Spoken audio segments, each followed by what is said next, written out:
my concern now is Mamdani seems to be rolling, Buck, and that if he wins over 50%, then all of this was for naught.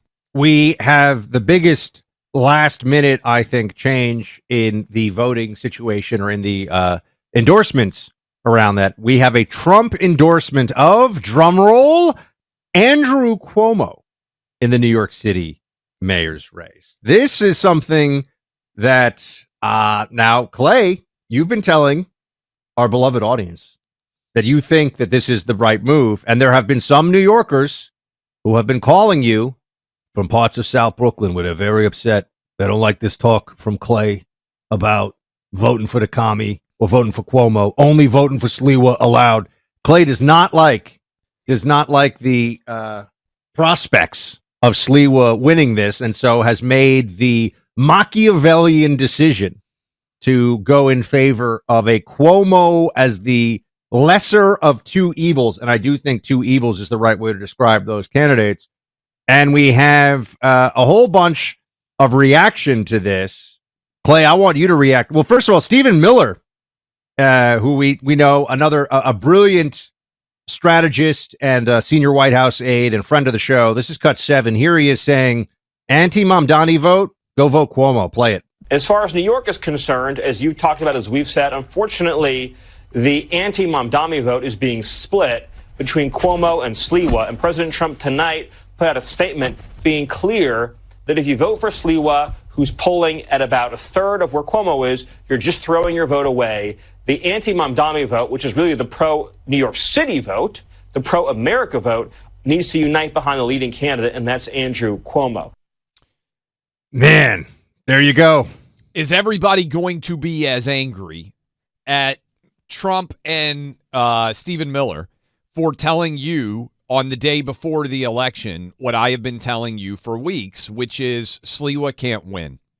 And all he is doing is helping Mamdani. And we had him on last week, and I asked him this directly. I think Curtis Sliwa hates Andrew Cuomo, and he has stayed in the race partly out of principle, because it is true that Democrats have created this problem, but also, as he told us, because he truly does not see a difference between Mamdani and Cuomo. And so the idea that he would help either of those guys, particularly Cuomo, who I think he probably hates more than he does Mamdani because they have history together, is a decision that he made. And my concern is that when we get these results start rolling in tonight, that we will see Mamdani not win over 50% of the vote and win because the anti-Mamdani vote was split between Sliwa and Cuomo, and that's what Trump is telling us. Now, Buck, it may also be the case based on this turnout that Mamdani wins over 50% and it wouldn't have mattered anyway. And if that's going to end up happening, then all this was for naught no matter what. And it would suggest that at least in New York City, being an avowed socialist candidate doesn't put much of a rock on top of your head of expectations. And so your ceiling is maybe higher than people would have anticipated. So this is where we're going to start to see what the results of this race truly are. And I'm up in New York City right now, and it's all everybody's talking about. And it looks like the New York City mayor's race may set an all-time record for most votes. I just want to let you know, New Yorkers, that I did encourage Clay to walk around and offer to sign copies for anybody who buys balls of his book, but not to hand out flyers about moving to Franklin, Tennessee. That it's too soon. We have to see how this shakes out. He's not allowed to recruit off the streets of New York while he's there in our darkest hour of communists taking over. So he has agreed. He will sign the book, but he will not give you flyers on how to move, how to get a U-Haul set up for Tennessee. I will say, the numbers out there, did you see this report that 1 million people say they're going to leave New York City? Now, I think this is a little bit like people who say, I'm going to move to Canada if Trump wins. I doubt that most of them would move, but let's say that 100,000, 10% of the million, I don't think that's crazy. I think 100,000 New Yorkers, if Mamdani wins, might say, I'm out. I'm going to Florida. I'm going to Texas. I'm going to Tennessee. What did Davy Crockett say? You can go to hell. I'm going to Texas. All-time great line. CrockettCoffee.com's Davy Crockett, not Jasmine Crockett. But I think there are some people who just say New York can go to hell. I'm going to Texas, or I'm going to Tennessee, or I'm going to Florida. There certainly will be some outflow, I think, into the tri-state. So Connecticut, New Jersey, New York, outside of the urban bubble. That will happen. I don't know in what numbers. There have been people snapping up real estate. It's one thing to move to Putnam County. It's another thing to move to Palm Beach, right? Yeah. It's another thing to decide you're going to, or to Orlando or wherever. So we'll see. I agree, Clay. I think people are frustrated. I don't believe that you'll see a large outflow of New Yorkers, because I think that most of the New Yorkers who are going to leave, like me, left during COVID. I think that pushed a lot further in this direction than anything we're seeing right now. But we'll see.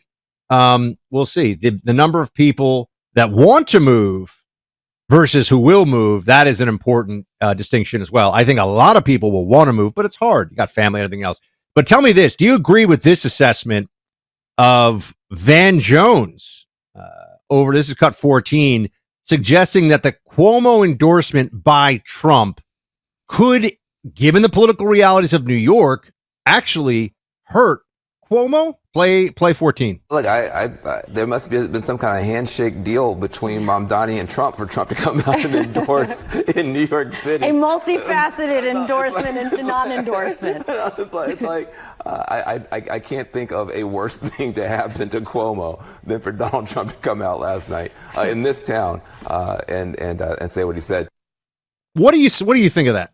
I think it's probably why they waited until now, candidly, because there's a lot of early voting that's already taken place, and I suspect that they said early voting, you may juice turnout. I don't think most people on Election Day are going to be motivated to vote against Trump. I think Trump's calculus is there might be some people out there that haven't decided how they're going to vote, and if it's a close race, that this could swing the difference. Unplanned pregnancies are scary.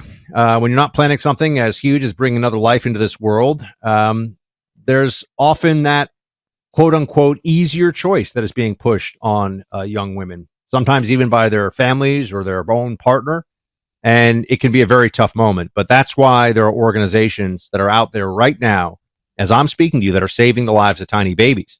This year, preborn clinics saved the lives of 67,000 unborn children by offering pregnant women with an unplanned pregnancy another option. Because when a mom-to-be walks into one of those preborn clinics, she's welcomed with open arms. She's introduced to her baby through an ultrasound, and for the first time, she sees that life so clearly and is offered so many hope-filled choices by preborn.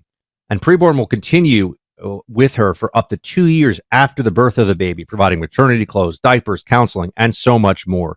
Preborn cares for the whole woman, her mind, body, and soul, and the precious baby growing inside her. There are hundreds of thousands of mothers to be in this situation. They need your help. As you're closing out this year, think about a tax-deductible donation to preborn, which can be the difference between life and death for a tiny baby in the womb. Using your cell phone, dial pound 250 and say the keyword baby. That's pound 250, say baby, or visit preborn.com/buck. All gifts are tax deductible, like I said. Preborn is a 5-star rated charity. Preborn.com/buck, sponsored by Preborn.